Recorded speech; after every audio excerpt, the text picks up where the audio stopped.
Let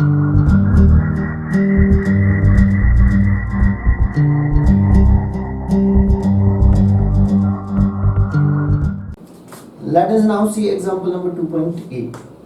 A slab of material of dielectric constant K has the same area as the plates of a parallel plate capacitor but has a thickness 3/4 D, where D is the separation of the plates. How is the capacitance change when the slab is inserted between the plates? So देखते हैं क्या कह रहा है. Let us see here. यहाँ पे there is a parallel plate capacitor और इस पैरेलल प्लेट कैपेसिटर के बीच में हमने एक डाइलेक्ट्रिक कांस्टेंट जिसकी की थिकनेस थी 3/4 डी, और डी क्या है, टोटल थिकनेस है, मतलब सेपरेशन है दोनों प्लेट्स के बीच में. ठीक है, एक डाइलेक्ट्रिक कांस्टेंट डाल दिया, एक डाइलेक्ट्रिक डाल दिया जिसकी स्ट्रेंथ है के और इसकी थिकनेस है 3/4 डी. तो अब जो रिमेनिंग रह गया वो कितना रह गया, वो रह गया 1/4 डी. तो ये एरिया 1/4 डी का हमने कवर नहीं किया उसमें. ठीक है, तो डाल दिया. अब इस डाइलेक्ट्रिक जो स्लैब है, डाइलेक्ट्रिक स्लैब का एरिया सेम है, बस उसकी थिकनेस में चेंजेस है. ठीक है, अब ऐसा कभी केस आ जाए तो सबसे पहले मान लो हमने ये डाइलेक्ट्रिक नहीं डाला था, तो उस टाइम पे क्या सिनेरियो था, उस टाइम पे इसमें चार्ज रहा होगा क्यू नोट, और यहां से यहां इन दोनों के बीच में जो पोटेंशियल डिफरेंस रहा होगी, जो दो प्लेट्स के बीच में पोटेंशियल डिफरेंस रही होगी, वो रही होगी वी नोट. ठीक है, और यहां पे इसका कैपेसिटेंस सी नोट हम ऐसे भी निकाल सकते थे, epsilon naught A by D. ठीक है, और यही कैपेसिटेंस किसके बराबर भी होगा, Q naught by V naught के भी बराबर.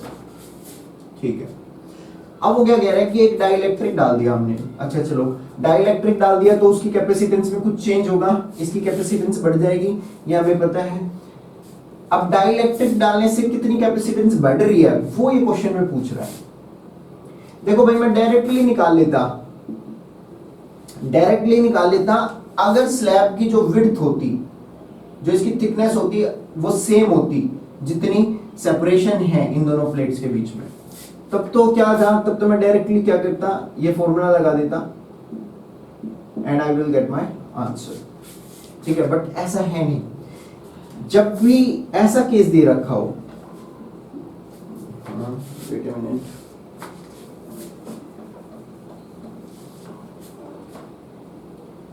जब भी कभी ऐसा केस दे रखा हो तो ऐसे केस के लिए हम ये वाला फॉर्मूला यूज करेंगे, C naught is equal to Q naught by V naught. अब जब C कैपेसिटेंस होगी तो एक बात देखना, क्योंकि ये कैपेसिटर कनेक्टेड नहीं है बैटरी से, तो इसका चार्ज हमेशा कांस्टेंट रहेगा. चार्ज कांस्टेंट रहेगा तो अभी भी चार्ज की वैल्यू क्यू नॉट रहेगी, बट चेंज क्या होगा, इन दोनों के बीच में पोटेंशियल डिफरेंस जो है वो चेंज होगा.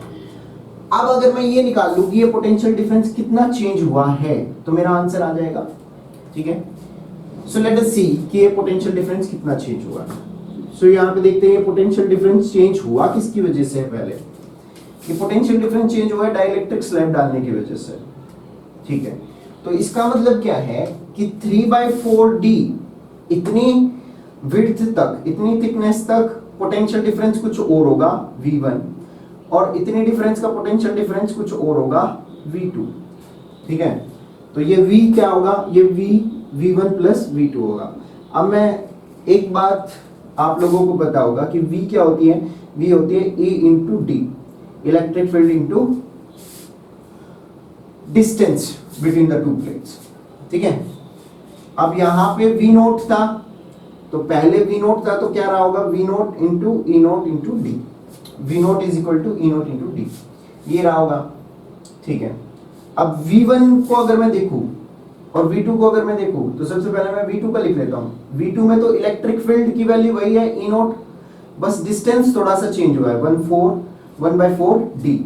तो V2 की वैल्यू कितनी आएगी, V2 की वैल्यू आ जाएगी यहाँ पे डायरेक्टली E नोट इंटू में 1/4 डी.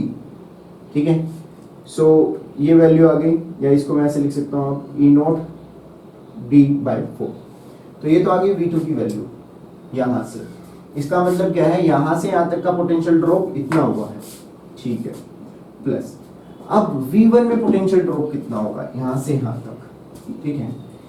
अब ये पोटेंशियल ड्रॉप निकालने के लिए मुझे ये निकालना पड़ेगा कि यहां से यहां तक इलेक्ट्रिक फील्ड में कितना चेंज हुआ है। ये हमने चैप्टर में देखा था कि अगर यहाँ पे प्लस चार्ज है, यहाँ पे माइनस चार्ज है, तो इस डाइलेक्ट्रिक में पोलराइजेशन हो जाती है।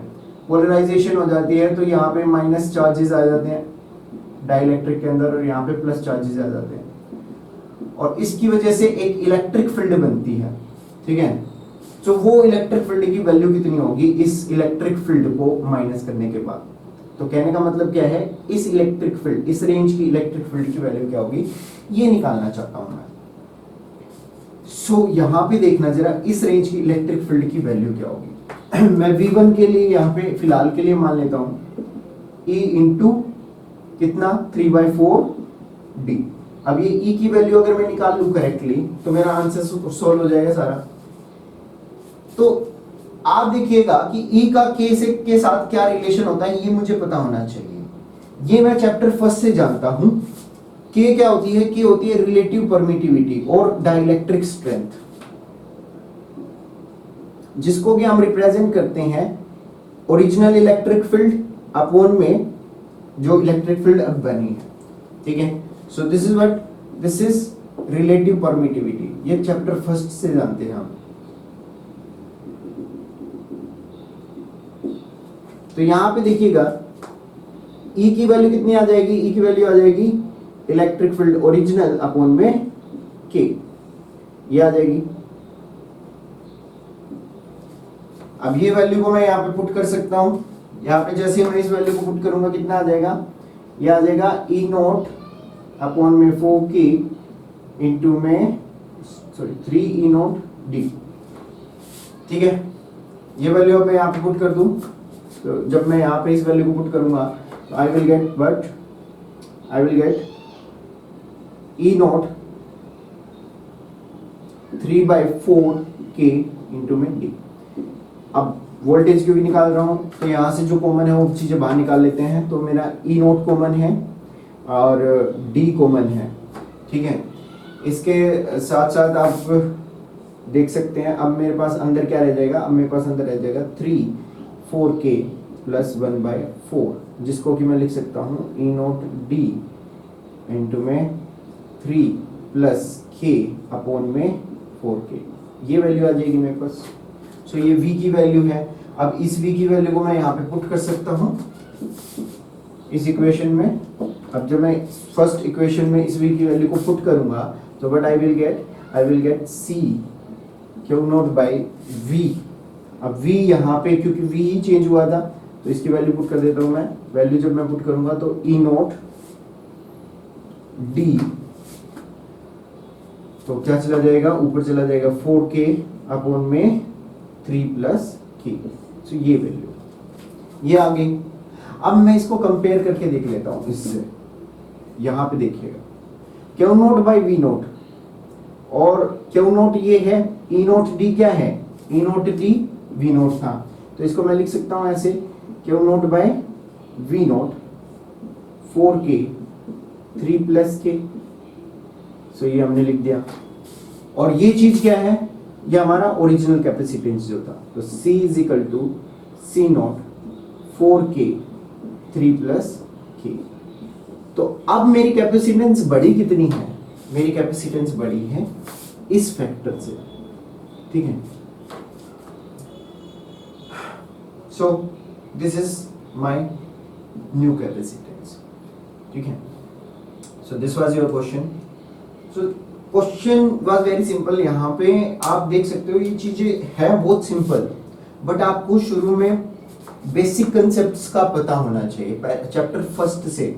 अगर चैप्टर फर्स्ट से आपको बेसिक कंसेप्ट्स का पता होगा तो ये चीज निकालने में कभी प्रॉब्लम नहीं आएगी। यही इसका वे है।